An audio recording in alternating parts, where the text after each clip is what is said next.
మీకు ఒక చిన్న కథ చెప్తాను. ఒక ఊర్లో సోమన్న, అప్పన్న అని ఇద్దరు వ్యక్తులు ఉండేవాడు. దీంట్లో అప్పన్న కొంచెం తెలివైన వాడు, సమర్థుడు. ఏదైనా పని చేస్తే సమయస్ఫూర్తిగా చేసేవాడు. అట్ ది సేమ్ టైం ఈ సోమన్ అనేవాడు ఇది కొంచెం అలా తెలివితేటలు తక్కువ.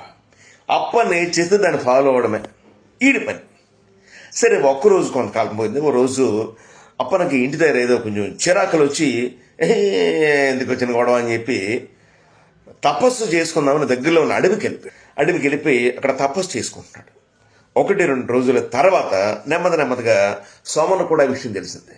ఏమని, అప్పన్న ఏదో సాధించడానికి తపస్సు చేస్తున్నాడు అడవికి వెళ్ళని. వెంటనే వీడు కూడా పెట్టేవాడ సర్దుకొని గబగబమని అప్పన్న దగ్గరికి వెళ్ళి పక్కనే ఈ సోమన్న కూడా తపస్సు చేయడం మొదలెట్టాడు. చెయ్యిగా వీళ్ళిద్దరు దేవుడు ప్రత్యక్షమయ్యాడు. వచ్చి, బాబు ఉభయులు ఒకసారి ఆపండి, మీ తపస్సుకు మెచ్చా, మీకేం కావాలో కోరుకోండి, అవి అవకాశం ఉన్నంత వరకు నేను చేస్తాను అన్నాడు. సోమన్న, స్వామి నాకు పెద్దగా కోరికలేం లేవు, అప్పన్న ఏం కోరుకుంటే అది నాకు డబ్బులు ఇవ్వండి చాలు అన్నాడు.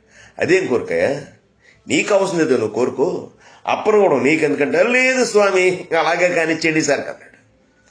అప్పన్న అప్పటికే మనసులో అనుకుంటున్నాడు, ఈడు చిన్నప్పటి నుంచి ఇంక నన్ను వదిలేలేడు.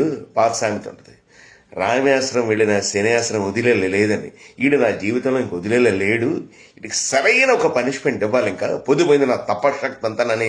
స్వామి నాకు పెద్దగా ఏం కోరికలు లేవు, నా కళ్ళు 2 ఉన్నాయి కదా, ఓ కన్ను తీసేయండి.